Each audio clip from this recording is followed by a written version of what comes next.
Right guys, so what I've got for you today is a O2 sensor replacement on a 1.5 diesel Mini, the F56 model. What it is, I've got an engine light on and it's running quite lumpy, and I've put my code reader on.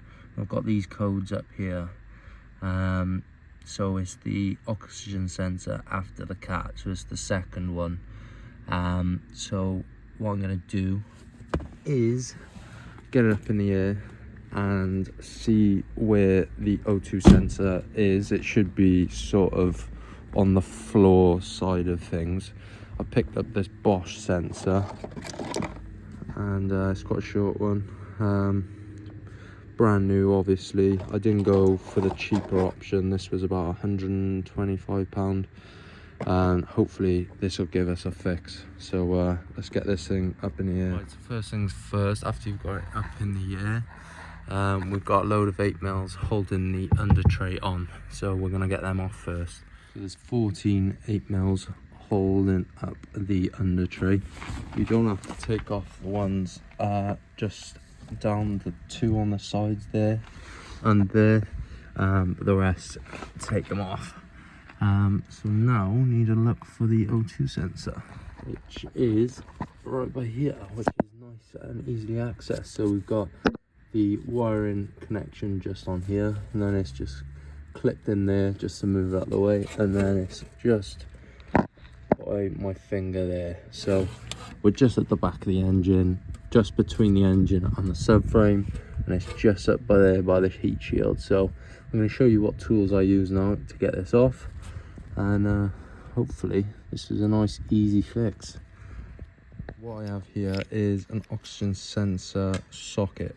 This was relatively cheap, it was like £10 I think, and what it does is it grabs the bolt sort of thing whilst not hitting the wire there. It gives you a bit of a groove there to slot the oxygen sensor over.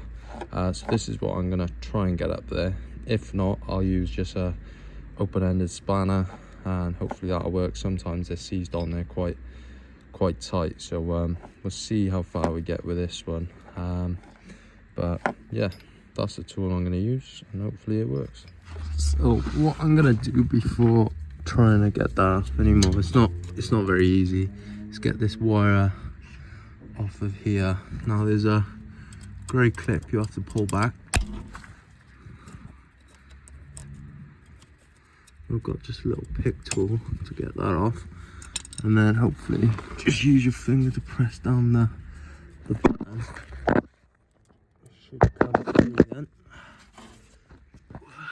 That's what we're looking at, that grey clip on the top in the centre of the screen there. It does help when you take it off of the clip there. It's just slotted on to that white clip there. So that's the two wires separated. Now I can hopefully get some leverage on this and get it out. Right guys, so I finally got it to spin off, but I'm not proud of the way I did it, but it had to be done. So this is my old oxygen sensor. I had to snip it. I'll show you why. So obviously I've cut it in two. I didn't want to do this just in case the O2 sensor replacement didn't work and I could return the £125 part. But as you can see, I've got a couple of tools out.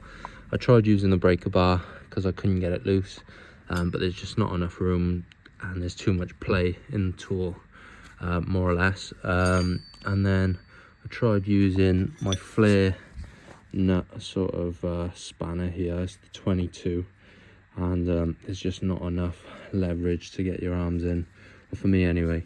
And then I resorted to the 22, but I tried using it on just the 2-point contact there, but it was just sort of slipping. As you can see, the marks there, the shiny sort of metal, it was just slipping on that. So then obviously I wanted more contact on the nut itself, but I couldn't get this plastic part through. Like, I could have shaved it down, but I haven't got like a cordless Dremel or anything like that, so I resorted to cutting that electrical connection off, and I managed to get that right round, and I actually managed to break it off. So that's how I got mine off. So maybe don't go out and buy that tool, but it's always useful to have on the first oxygen sensor, which is normally on the top of the engine, because you've got enough room there. So what I'm going to do is put the new one in now. Comes with this plastic sort of cover cap on, and it's already greased up, ready to plumb in. So just make sure it's the same sort of size, length on the wire, etc. Obviously I've cut mine, but we can get sort of close. Where's the other wire?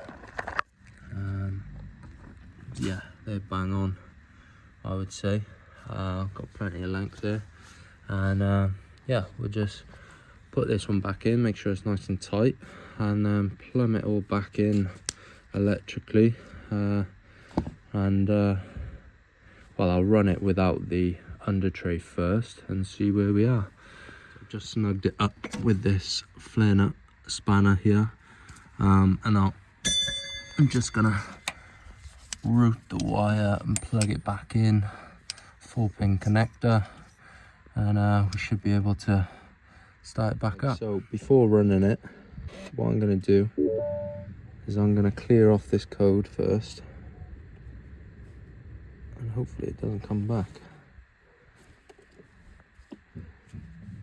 Obviously, to do this install you will need a scanner. You can get pretty cheap ones. iCarly seems to be a popular one on YouTube, but I picked this one up for 300 quid and it does a lot for me. So I'm going to back out of this now.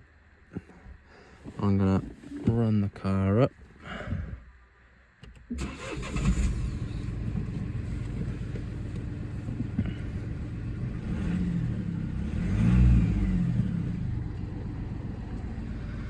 No engine light.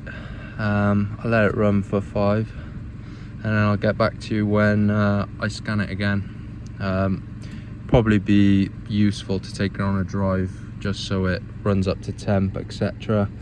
But we'll see what happens now, guys. From a fault code perspective, nothing's come back at the minute, so I'm going to put the under tray back on, which is just those 8mm bolts, and then take it for a test drive. And if nothing comes back, that is a job done well. Little fiddly, but it can be done on the floor. I've done it, and hopefully you can too. Yeah, my only advice is to get a genuine part. I'd either go Delphi or Bosch if you were gonna get an O2 sensor yourself. So yeah, I'll put this all back together. I'll get back to you once I've taken on a little test drive. Right, guys, so I'm happy to report that no O2 sensor code has come back. So I think that is a job well done. That's the O2 sensor replaced and fixed. So this can go back to the customer now. I think if you try this yourself, obviously get it diagnosed. Don't just go replacing parts willy-nilly. You don't want to just chuck money at cars. You want to get it diagnosed properly. So if you're not able to diagnose it, take it to a garage, let them diagnose it, tell you what the problem is. And if you can, you've got the tools or the means to lend the tools, do it yourself. It's not too hard. Just make sure do everything as safely as possible, and yeah, that's all I can suggest. Hope this helps someone, and catch you on the next one, guys. Peace.